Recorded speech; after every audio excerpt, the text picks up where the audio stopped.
Uma marca que une e amplifica a identidade de Porto, Matosinhos e Gaia. O Greater Porto nasceu para consolidar a posição internacional desta região, mas não só. Vamos saber mais com a White nesta conversa de praia.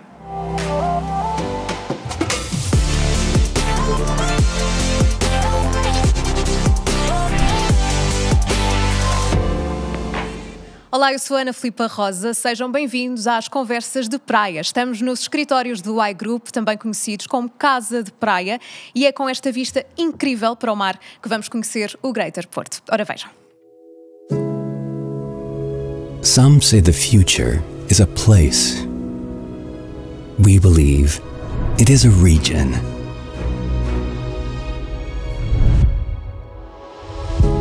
Three cities connected in an ecosystem of opportunities, embedded in an urban network that is constantly reimagined.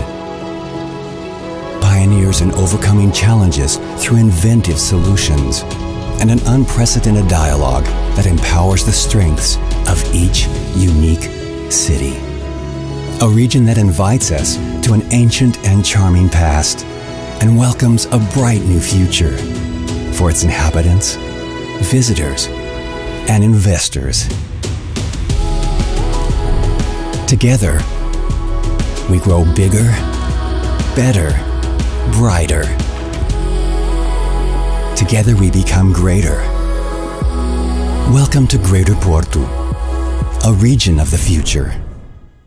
O Greater Porto nasceu do diálogo entre três municípios, Matosinhos, Porto e Gaia. É uma prova que conversar pode ser muito produtivo. É exatamente isso que vamos fazer aqui hoje, nesta conversa de praia. Comigo estão a Ana Vasconcelos, é a Project Executive Manager do Greater Porto, a Filipa Montalvão, que é cofundadora e partner da White, e também da White, a Marta Vasconcelos, que é a diretora de estratégia. Sejam bem-vindas. Obrigada. Olá, bem-vinda. Eu acho que temos que esclarecer aqui uma coisa para começar. Portanto, a Ana e a Marta não são primas. São Vasconcelos, mas não são primas.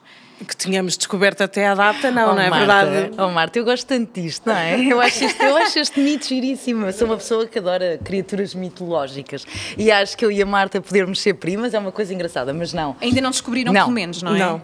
Tínhamos conhecimento até à data. Excetuando aquela versão alentejana, não é? Que somos todos primos e não sei o quê. Isso, mas tirando essa vertente e numa versão mais de bilhete de identidade, não. Portanto, podíamos trabalhar juntas, não é? É verdade, é verdade. Ana, vamos começar por explicar o que é exatamente o Greater Porto, como é que foi embarcar nesta aventura que junta estes três municípios, como explicámos. Bom, antes de mais, obrigada, Rita, pelo convite. É sempre um prazer falar de um projeto tão entusiasmante como o Greater Porto e o trabalho que fiz, muito interessante e inspirador com a White, que foi efetivamente uma agência que teve à altura daquilo que nós precisávamos e das necessidades que tínhamos no enquadramento deste projeto. O Greater Porto foi e continua a ser uma aventura e será sempre uma aventura unir cidades, será sempre uma aventura trabalhar naquilo que é o valor intangível. Eu só consigo construir e posicionar uma cidade, se o fizer a pensar que vou construir uma sombra que não me vou sentar. E isto é que é verdadeiramente pensar e desenvolver cidades. E não só naquilo que é uma perspectiva de escala internacional, mas também naquilo que é uma perspectiva de criação de valor. Mas voltando um bocadinho à ideia, como é que nasceu o Greater Porto, à pergunta efetiva, o Greater Porto nasce do Pulsar, que é também um projeto trabalhado em termos de imagem e de narrativa em cooperação com a White, que é a Estratégia de Desenvolvimento Económico da cidade do Porto. Portanto, uma estratégia holística e que visa um pensamento macro e que tinha efetivamente este desígnio de criar em conjunto e de escalar nas suas várias perspectivas de investimento. Portanto, o Greater Porto nasce do Pulsar, da Estratégia de Desenvolvimento Económico da cidade, nasce de uma iniciativa informal política entre três municípios que agregam um valor único, que é Matosinhos, Porto e Gaia, e aquilo que também já era a Frente Atlântica. Portanto, já existia aqui uma colaboração e um projeto entre estes três municípios em distintos eixos e distintas dinâmicas, que daquilo que foi um pensamento de marca se desenhou, criou, pensou e desenvolveu o Greater Porto para escalar e posicionar estas 3 cidades e a região norte a nível internacional. Pronto, a partir daí é a história que conhecemos, uma história de trabalho, de cooperação, de colaboração, de ter uma percepção muito clara que vivemos em tempos acelerados, em tempos que estão a mudar e que a única forma de nos posicionarmos internacionalmente será sempre em conjunto, será sempre na criação da terceira pessoa. Um bocadinho assim que nasce ou que continua a nascer o Greater Porto, diria. Ana, já vamos perceber quais eram as necessidades iniciais de forma mais concreta quando contactaram a White, mas Filipe, fala-nos um bocadinho como é que é ter, neste caso, o Greater Porto como cliente da White. Eu não sei se tens ideia quantas vezes é que foram almoçar juntos para perceber aquilo que era preciso fazer neste projeto. Almoçámos, jantámos, fomos várias vezes ao Porto, fomos várias vezes a Matosinhos e a Gaia. E sempre bem recebidos, imagino, sempre não é? Muito claro. Bem recebidos. Eu acho que o menor dos desafios foram as deslocações, que essas não, obviamente que eram fáceis de, obviamente, fazer. Eu acho que o grande desafio aqui era o Greater Porto, ou foi o Greater Porto, efetivamente, não foi um cliente, eram 3 clientes, eram 3 municípios, representados, obviamente, aqui pela Ana, e numa parceria, que eu acho que foi uma parceria de sucesso, mas, acima de tudo, foi um trabalho de colaboração, ou seja, a White é uma agência de estratégia de marca, portanto, aquilo que nós fazemos é, efetivamente, pensar marcas desde a sua gênese, desde a sua raiz, e, portanto, esta componente da estratégia é muito importante para tudo, e principalmente para um projeto com esta vertente 360 como o Greater Porto exigia. Obviamente que temos aqui 3 municípios, 3 clientes que tinham a mesma ambição. E eu acho que o cruzar daquilo que eram os objetivos e conseguir criar uma marca única foi o grande desafio deste projeto inicial. Mas foi muito bom, foi um projeto pioneiro, ainda continua a ser, e eu acho que ainda tem muito para ser. Portanto, ter o Greater Porto como cliente foi um desafio superado, diria eu. É um projeto que tem muito para dar. Já vamos a essas linhas estratégicas, é para isso que temos cá a Marta. Mas, Ana, esses objetivos iniciais que traçaram e que apresentaram à White, quais foram? Pronto, então eu posso aqui, voltando um bocadinho, ou trazendo um bocadinho algumas memórias do que foi o início do Greater Porto, o início naquilo que é a componente de marca, não é? Porque o posicionamento de cidades e o diálogo e a cooperação é algo que tem vindo a ser trabalhado já há algum tempo, com a Frente Atlântica. Efetivamente posso lhe dizer que quando comecei a pensar o Greater Porto e sozinha, quer dizer, na perspectiva de comunicação, naturalmente, para poder então apresentar aquilo que seria o executivo que iria fazer esta aliança, eu pensei muito em Escher, que é um artista que eu gosto muito a título visual, porque ele narrava de alguma forma aquilo que eu considerava ser esta união quase romântica daquilo que são as fronteiras do Porto, Gaia, Matosinhos, ou Matosinhos, Porto e Gaia. Quando estava sozinha num ponto de vista de comunicação para pensar numa ideia, numa estratégia, num storytell que efetivamente narrasse aquilo que é a nossa percepção do Greater Porto, o Escher foi o artista que me surgia de forma quase impossível de travar, porque o Escher tem uma perspectiva muito engraçada, que é, eu olho e vejo um candeeiro, mas olho de outra forma e vejo 4 candeeiros. Portanto, se juntar 3 formas em qualquer identidade visual do Escher, eu vejo uma coisa, mas se eu olhar para outra perspectiva vou ver outra. E o Greater Porto era um bocadinho isso, era um bocadinho, se eu juntar Porto, Gaia e Matosinhos, eu consigo ver uma proposta de valor que vive por si só, mas no entanto não canibaliza aquilo que é a proposta de valor Porto, Gaia e Matosinhos. E isso era algo que eu queria preservar, era algo que eu queria apresentar ao executivo, queria apresentar a ideia de uma marca que mostrasse que juntos faziam quase como uma terceira pessoa, não é? Quando eu me relaciono com alguém, seja em que perspectiva for, eu com aquela pessoa criamos uma energia que só existe as duas, portanto somos uma terceira pessoa, mas quando nos separamos e vamos para outro sítio, continuamos a ter uma energia muito própria e que vale por si só. E eu queria que o Greater Porto, ou que a marca Greater Porto, espelhasse, materializasse, granulasse isso, ou seja, eu se olhar de uma forma vejo algo novo, que era a junção de Porto, Gaia e Matosinhos como uma uma marca que se posiciona internacionalmente, mas se olhar e vir Porto, se olhar e vir Gaia, se olhar e vir Matosinhos, elas continuam a existir com a mesma força sozinhas. E isso era uma das coisas muito importantes para mim, quando apresentasse este storytell, esta narrativa, que depois apresentámos então à White, neste contexto também de diálogo e de cooperação, naturalmente, como ao Greater Porto. Portanto, o Escher foi assim a primeira referência visual e a primeira coisa que me fez montar de alguma forma em palavras aquilo que eu achava ou que sentia que deveria ser a marca Greater Porto. O outro foi a terceira pessoa. E esta ideia de duas pessoas juntas criou uma nova que só existe com elas duas, mas que elas sozinhas também continuam a existir com a mesma força e com a mesma energia. E, portanto, essa era a sensação que também tínhamos com Porto, Gaia e Matosinhos, e era também uma demanda de alguma forma do executivo, que era nós conseguimos criar aqui uma marca que comunicasse internacionalmente e escalasse, e uma sinergia, no fundo eu diria uma sinergia entre Porto, Gaia e Matosinhos, todavia mantendo aquilo que é a proposta de valor de Porto, Gaia e Matosinhos. E, portanto, estas eram duas premissas muito importantes para nós.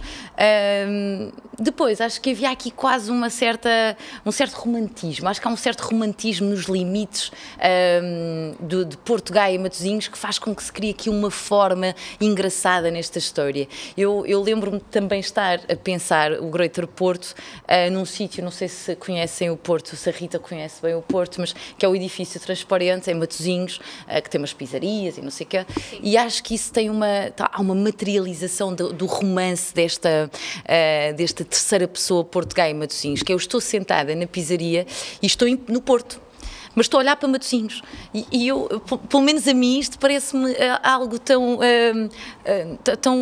esotérico, não é? Como se eles sempre vivessem juntos, não é? Como se Porto, Gaia e Matosinhos sempre coexistissem em conjunto, só que ainda não tinham formado a terceira pessoa. O mesmo com Gaia. Eu atravesso a ponte, uma pontezinha 2 minutos, não é? E estou em Gaia, e portanto, e a história do Porto é a história do vinho do Porto, que é de Gaia, portanto, eles sempre foram juntos e sempre estarão juntos. Nesta narrativa foi o que nós pretendemos criar, uma marca, porque não poderíamos reconhecer a nível internacional frente atlântica. E então quisemos criar aqui uma marca que narrasse esta história, que narrasse esta proposta de valor, que narrasse este posicionamento. Depois deste pensamento aqui um bocadinho mais holístico e em conjunto e de uma apresentação ao executivo, portanto, neste caso, este projeto foi liderado pelo Pelour de Economia da Câmara Municipal do Porto, pelo Pelour também das Atividades Económicas de Matosinhos e pela GAIURP, que é a Empresa Municipal do Investimento de Gaia. Depois desta consonância, deste diálogo e desta cooperação, que é a única forma de fomentar um projeto assim, chegámos à White muito pelo trabalho que a White desenvolveu com o Pulsar. E porque efetivamente queríamos criar uma relação de alguém que neste caso era eu que tinha esta informação, esta conexão com Porto, Gaia e Matosinhos, e uma agência que pudesse ser de alguma forma informal, no sentido de conexão energética daquilo que queremos desenhar, quase como estarmos em casa a desenhar este projeto, mas ao mesmo tempo que tivesse a capacidade de resposta, e algo que foi evidente no Pulsar, que é também um projeto do município do Porto que muito nos orgulha. Portanto, e foi aqui um bocadinho que chegámos. Não sei se divaguei, talvez tenha divagado, não, nada, e não tenha ido muito percebemos straight. Que havia pelo menos uma visão muito, muito clara, e sim. Marta, com essa visão tão clara e com tudo em cima da mesa, não é? Como é que se começa a desenhar o plano estratégico para tudo isto? Bom, efetivamente, não é todos os dias que na White, e numa agência, eu diria, atrevo-me a dizer que numa agência, não só na White, não é assim tantas vezes que recebemos um briefing tão claro. Eu acho que isso foi efetivamente uma grande ajuda. E falar de estratégia, ainda há pouco tempo um colega nosso aqui no grupo deu uma palestra cujo título era "Por favor, parem de chamar estratégia a tudo o que fazem", não é? Há um bocadinho aquela tendência de o fazermos. Mas, na realidade, estratégia é uma coisa muito simples. Tendo um objetivo claro, que era esta a situação, quer dizer, o objetivo estava claríssimo. A união destes 3 municípios para criar algo maior que preservasse, por um lado, a identidade de cada um, mas ao mesmo tempo criasse esta nova identidade de Greater Porto, que os projetasse mais longe em conjunto. O objetivo era muito claro. A proposta de valor, eu diria que era claro do ponto de vista individual e do ponto de vista desta narrativa, porque na realidade, se olharmos para o Porto, temos todo um ecossistema de investimento, de infraestruturas, de talento, de empresas tecnológicas que entretanto se fixaram e que todos estes argumentos são na realidade pontos fortes a favor desta captação de investimento que se pretendia fazer no Greater Porto. Gaia, com toda a sua transição, não só na indústria do vinho, que até se chama vinho do Porto, apesar de ser de Gaia, não é? Como dizia a Ana há pouco, mas com, digamos, o seu forte tecido empresarial, a sua tradição em inovação industrial em geral. Matosinhos, com toda a sua vida, indústria e economia virada cada vez mais para o mar, tanto no turismo como na indústrias conserveiras e outras relacionadas com o mar, leixões, etc. Portanto, temos aqui, em termos de proposta de valor e de pontos fortes de cada uma destas entidades, argumentos de facto de peso. Foi fácil, não é, Marta? Foi bastante fácil nessa perspectiva, sim. Aqui eu diria que o mais difícil, para além do ponto que a Filipe até já abordou, foi o facto de não termos só um cliente, temos 3, que na realidade, por muito claro, escutejam os objetivos e a visão e o caminho que queremos fazer e quais é que são as métricas, que é outra coisa importante na estratégia, não é? Nós às vezes esquecemos, quando falamos de estratégia, falamos de ter objetivos claros, falamos de dar passos claros para atingir esses objetivos, exatamente como é que o vamos fazer e como é que vamos medir que tudo isto foi um sucesso, não é? Nós aqui sabíamos que queríamos estar em feiras internacionais, sabíamos que queríamos captar visitantes, investidores com determinados perfis, sabíamos que, por outro lado, também queríamos lançar bases para uma nova comunidade digital e não só, que se constituísse à volta de todo este tema. Portanto, na realidade, sim, simples por um lado, muito desafiante e interessante por outro, e uma coisa muito importante, que é o que nós sempre temos em mente na White, é que uma boa solução criativa responde sempre a uma boa estratégia, não é? Na realidade, porque nós chegámos efetivamente com esta inspiração que a Ana falava há pouco do Asher, a uma solução que eu acho que foi muito feliz, foi uma identidade muito poderosa que foi criada para um objetivo muito ambicioso, uma identidade visual forte, impactante, que por um lado dava espaço a falar individualmente de cada um destes municípios, numa perspectiva de pormenor e de detalhe, e falar também de uma forma mais abrangente de um todo que é novo e que não é só assente nos pontos fortes de cada um, mas que cria espaço para uma narrativa que é muito humana. Esta região foi vendida e muitas das mensagens-chave estavam relacionadas com temas muito objetivos de negócio do interesse que a região tem para os investidores, mas na perspectiva das cidades, não é? Na perspectiva da vida das pessoas, na perspectiva do talento das pessoas que vivem no Porto, que estudam no Porto, que se fixam no Porto e em Gaia e Matosinhos, ok? E, portanto, o desafio super interessante e penso eu prova superada, não é? Pois, a Marta ia lhe perguntar precisamente isso, quais foram os resultados, na verdade, e principalmente nessa perspectiva do investidor estrangeiro, como é que veem este projeto, como é que abraçaram esta ideia também? Se pudesse falar um bocadinho disso. Sim, eu diria que, bom, vamos lá ver. Aqui também eu julgo que tivemos o trabalho bastante facilitado numa perspectiva, quer dizer, o caminho da internacionalização não se iniciou quando começámos a desenvolver o Greater Porto, quer dizer, o Porto... Aliás, já nos deu vários exemplos disso ao longo desta conversa. Tenho aqui que reafirmar que o Porto e Gaia também, portanto o Porto tem um trajeto de comunicação internacional já com alguma maturidade e consolidado a vários níveis, portanto, não só naquilo que são os certames, e desculpa Marta, mas era importante aqui dar esta informação, porque efetivamente o Porto tem vindo a fazer uma participação naquilo que são certames internacionais, na área mais virada para aquilo que é a economia da regeneração urbana, como o Mimpim ou o Expo Real, onde participou o Greater Porto, mas de uma forma muito macro e muito holística, com uma estratégia internacional muito forte e com uma presença muito marcante a nível, em diferentes contextos. Gaia também, nesta feira, portanto, daí que esta aliança foi quase natural com estes municípios, porque esta aliança surge muito dentro daquilo que é o segmento do imobiliário, da regeneração urbana, do investimento nesse contexto, e o Porto participava na Expo Real já e no MIMPIM com alguma maturidade, e Gaia estava a dar os primeiros passos e, portanto, era quase que natural e o MIMPIM e Matosinhos queria participar e, portanto, foi quase como natural esta agregação, esta sinergia, não é? Mas o Porto, em diferentes contextos, em diferentes segmentos, tem uma maturidade já e uma presença em feiras internacionais e nessa comunicação, sim. Daí a informação, o perfil dos investidores, as necessidades, as coisas mais valorizadas, o conhecimento que tínhamos sobre essas entidades já era algo bastante bem maduro. traçado, não é? Bastante maduro. Claro que nós próprios na agência, com a nossa vocação muito business to business, eu diria, também foi algo que ajudou neste processo, efetivamente, neste público muito institucional, não só do lado do cliente, mas do lado de quem era o público-alvo primordial. Mas, do ponto de vista do que são os argumentos típicos de captação de investidores, eu acho que todos esses argumentos, essas narrativas, essas métricas, estavam todas muito oleadas, muito levantadas, e mesmo em termos de comunicação. Eu acho que o que eu notei que se acrescentou nesta fase, eu diria que foi mais esta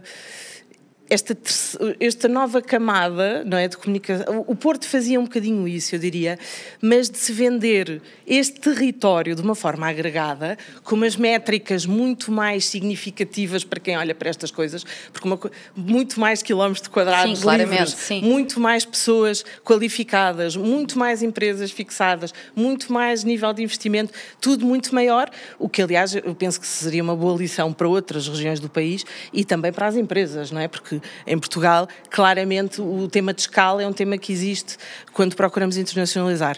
Isto foi uma resposta eficaz, o sucesso da iniciativa e as métricas e o investimento, que penso que será melhor Ana falar sobre esse tema, mas os investimentos que foi possível levantar e o impacto da iniciativa alavancou, de facto, por uma questão de escala e por uma questão, eu diria, de adicionarmos um layer de história das cidades, da riqueza destas três regiões que se complementam, porque as pessoas, quando investem, também não deixam de ser pessoas, não é? E não deixam de querer ter experiências gastronómicas, de qualidade de vida, de saber que estão em segurança, que se quiserem mudar-se com as suas famílias, os seus filhos estão em segurança, que têm boas escolas para estudar, entre outras coisas. Portanto, no fundo, todas as variáveis que podem vender uma região a um investidor são as mais objetivas, mas também as que têm a ver com a vida das pessoas, com a qualidade de vida, com a mobilidade, com a sustentabilidade, com a segurança, com tantas outras coisas que também foram exploradas nesta narrativa e nas próprias experiências internacionais que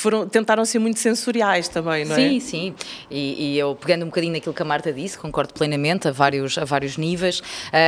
A confiança é sempre o principal, em tudo o que tenho verificado, a confiança é a principal métrica para um investidor, não é? Por isso é que às vezes vemos tanta retração de investimento, porque o investimento avança quando se sente que não há essa conforto, segurança, não é? Quando se sente estabilidade, não é? Quando não sente irresponsabilidade naquilo que é o raciocínio. Mas voltando aqui à temática do Greater Porto, de facto, naturalmente foi acrescentar valor, foi agregar valor numa cadeia, não é? Numa cadeia de agentes do ecossistema, mesmo aquilo que é, para nós, o mais importante, que é a vertente do ecossistema de empresas. E investir numa cidade, como a Marta estava a referenciar, já não é um investimento daquela vertente que nós tradicionalmente víamos, é muito mais do que isso. Um investidor é também um talento que escolhe a região do Porto, a região do Norte. Até porque cada vez mais torna-se indissociável estas duas realidades. É algo que eu tenho vindo a verificar com outros projetos que trabalhamos, naquilo que é a captação de empresas, naquilo que é a captação de emprego para o Grande Porto. A grande questão é, e há talento? Portanto, essas são as grandes questões que as grandes empresas também colocam naquilo que é o nosso projeto muito específico de captação de investimento e captação de empresas. Portanto, tornou-se efetivamente dois eixos indissociáveis. Eu, para captar investimento, para captar empresas, eu tenho que captar talento. E esta era a região que nós queríamos apresentar. E houve uma coisa quando vim, mais uma vez sublinho aquilo que foi a abertura, é muito importante uma agência também ter isso, não é? Uma abertura para ouvir, e acho que isso é um desafio que eu aqui assinalava que a Marta e que a Filipa, eu vou trocar nomes hoje, já me apercebi, que a Marta e a Filipa não assinalaram, que eu acho que é importante, que é uma agência responde bem se souber ouvir também, não é? E saber ouvir aquilo que são as necessidades antes de impor caminhos. E acho que isso é um desafio superado pela White, e isso era uma coisa que eu queria sublinhar, que elas não referenciaram. Mas não despassando. Ana, mas vamos deixar a Filipa também falar um bocadinho precisamente sobre isto, porque eu estava aqui a ouvi-las falar e isto parece que foi tudo muito... Não é? Correu tudo lindamente. Foi. Olha, e na realidade, obviamente que com todos os desafios que um projeto desta envergadura e desta dimensão pode acartar, foi efetivamente um projeto que correu muito bem por várias razões. A confiança que a Ana estava a falar e que eu acho que é importantíssimo, a confiança que foi depositada na agência, a confiança que tivemos nas equipas que estávamos a trabalhar juntos, e também esta parte que a Ana estava a dizer de saber ouvir, de saber entender o projeto. Nós, quando trabalhamos um cliente e quando trabalhamos um projeto, nós somos Greater Porto. Portanto, não há o White, não há o cliente, nós trabalhamos... É a camisola, não é? Do projeto. Sim, e é porque para nós é o que é natural. A partir do momento em que tivemos a primeira reunião e o desafio foi, e lembro-me perfeitamente, como se fosse ontem, da Ana a contar-nos o Escher e estes desafios desta marca que nós tínhamos que criar, desde esse primeiro momento, nós somos Greater Porto. E a partir do momento em que somos Greater Porto, as equipas criativas e toda a equipa de estratégia trabalhou para criar esta marca, para criar esta identidade de marca, que efetivamente conseguiu refletir tudo aquilo que a Ana estava a mencionar. Esta plasticidade, esta sinergia que as cidades têm em serem uma só quando é necessário, mas também singulares quando é preciso. Portanto, esta sinergia, tudo isto foi espelhado numa marca. E isto aconteceu porque, efetivamente, nós trabalhámos juntos. Ou seja, é uma prática e nós fazemos questão de trabalhar em projetos numa metodologia colaborativa. Isto significa que esta metodologia colaborativa efetivamente faz parte de confiança, de trabalhar em conjunto, de conseguir em conjunto com as marcas desenvolver projetos. E eu acho que esta foi uma das características muito grandes do Greater Porto, porque era um projeto ambicioso, era um projeto realmente integrado. Parece fácil, hoje quando olhamos para ele... Foi muito duro, foi muito duro, teve muitos desafios muito duros. Muitos desafios, foi duro. Tudo obviamente. Que é difícil, bem feito, parece fácil, não é? Sim, mas eu também acho que quando gostamos bastante daquilo que fazemos, sim, é verdade. E eu acho que se há coisa que, pelo menos nós as três, a Filipa, com certeza que tu também, mas o que eu sei que nós gostamos muito do que fazemos. E quando isso acontece, tudo parece mais fácil, porque nós acordamos de manhã com garra e com energia de fazer acontecer. E o Greater Porto nasceu assim. Nasceu, eu acho que vocês, quando chegaram aqui a primeira vez e nos passaram este desafio, nós apaixonámos-nos por este projeto. Este projeto é um projeto pioneiro e, portanto, a Marta dizia há pouco, e com toda a verdade, quer dizer, não é todos os dias que uma agência tem a oportunidade de trabalhar um projeto deste género. E vai servir necessariamente de inspiração para outros. Claramente que vai servir de inspiração. Acreditamos que já está a servir de inspiração. Ele foi muito apreciado também lá fora, nas presenças internacionais que já fizemos. Recebemos também grandes elogios ao projeto e, portanto, acho que ele tem tudo para ser um bom exemplo de uma marca de branding territorial.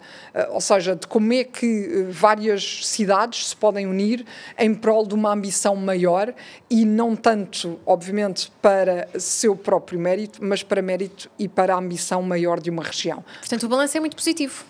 Sim, claramente, o balanço é muito positivo, acho que de forma transversal, daquilo que foi a nossa capacidade de cooperação e de construção, daquilo que foi um novo passo da relação Gaia, Porto e Matosinhos. Portanto, eu vou alternando Porto, Gaia e Matosinhos, porque o meu amor é fraternidade pelos três, eu costumo brincar com isto, porque nós tínhamos na nossa marca, tínhamos ali um posicionamento geográfico engraçado, que é Matosinhos, Porto e Gaia, não é?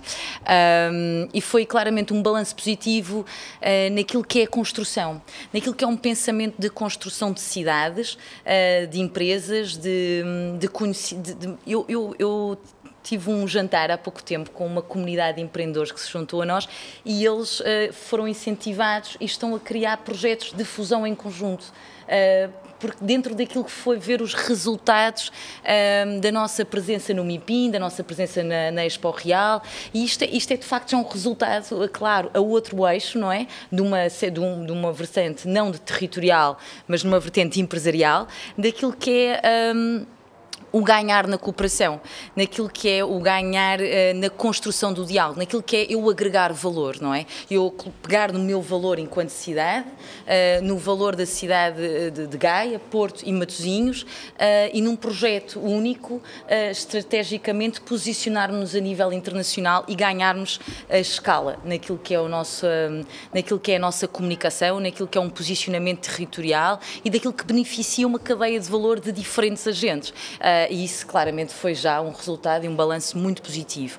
Quero também afirmar que a nossa participação recente no MIPIM também trouxe uma aproximação, por exemplo, com Barcelona, que foi uma coisa também muito engraçada e foi também um trabalho que estamos a vir desenvolver e que chegámos a perceber e tivemos esta comunicação numa conferência com Barcelona e com Madrid e com Greater Porto, que o caminho das cidades é este trabalho conjunto.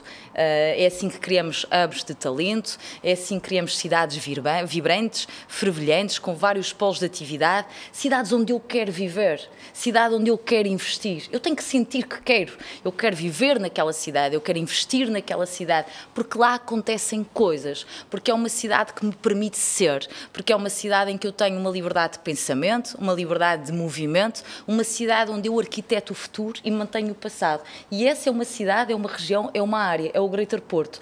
E eu acho que isto foi notável nas nossas presenças internacionais e certamente o caminho que traçamos é um caminho que estamos a traçar, sublinhando o que a Filipa estava a dizer, que permite que sejamos juntos e permite que sejamos sozinhos sem que nos abandonemos entre as partes. E isto é sempre um resultado positivo em qualquer projeto e em qualquer pessoa e, neste caso, em qualquer cidade, diria. Isto foi muitíssimo inspirador, portanto, eu quero estar presente no próximo almoço que combinarem, portanto, em off vamos tratar do assunto. Ana, Filipe e Marta, muito, muito obrigada por esta conversa e vemos na próxima conversa de praia.